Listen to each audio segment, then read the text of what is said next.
안녕하십니까. 오늘은 에베소서 5장 26절에서 27절의 말씀으로 교회와 그리스도의 관계 두 번째라는 제목으로 하나님의 말씀을 나누고자 합니다.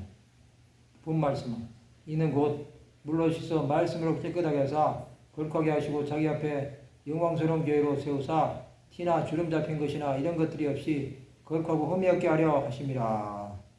예수께서는 교회를 위해 생명을 내어주셨습니다. 예수 그리스도의 교회를 사랑하시면 초대교회의 탄생의 기초가 됩니다. 교회는 예수 그리스도의 십자가에서 흘리신 보혈의 바탕 위에 세워진 것입니다. 사도 바울은 남편의 의무를 설명하다가 교회의 거룩함에 대해서 말씀하고 있습니다. 교회의 거룩함은 예수 그리스도로부터 나옵니다. 예수께서는 교회를 위해 자신의 몸을 들이신 것입니다. 예수 그리스도의 보혈로 씻어 말씀으로 깨끗하게 하사 거룩하게 하시고 영광스러운 교회로 세우신 것입니다. 교회는 티나 주름 잡힌 것이나 이런 것들이 없이 거룩하고 흠이 없게 한 것입니다. 구원받은 성도들은 그리스도의 몸된 교회를 거룩하게 해야 할 사명이 있습니다.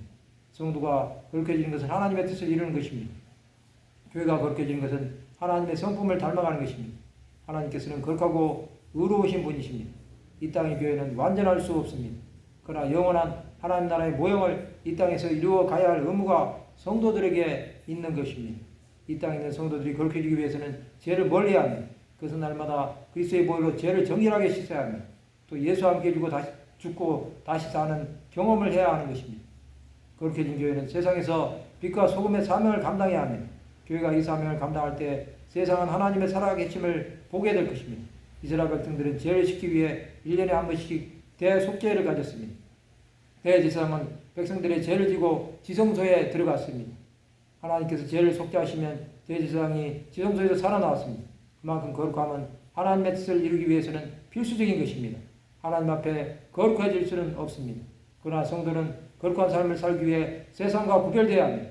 세상에서 옛사람을 벗어버리고 새 사람을 입어야 합니다. 이제 과거의 모든 죄와 허물을 떠나야 하는 것입니다.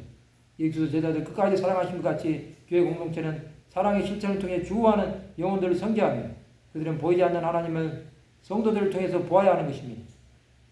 하나님은 성도가 이런 삶을 살 때 하나님의 함께 하심을 보여주실 것입니다.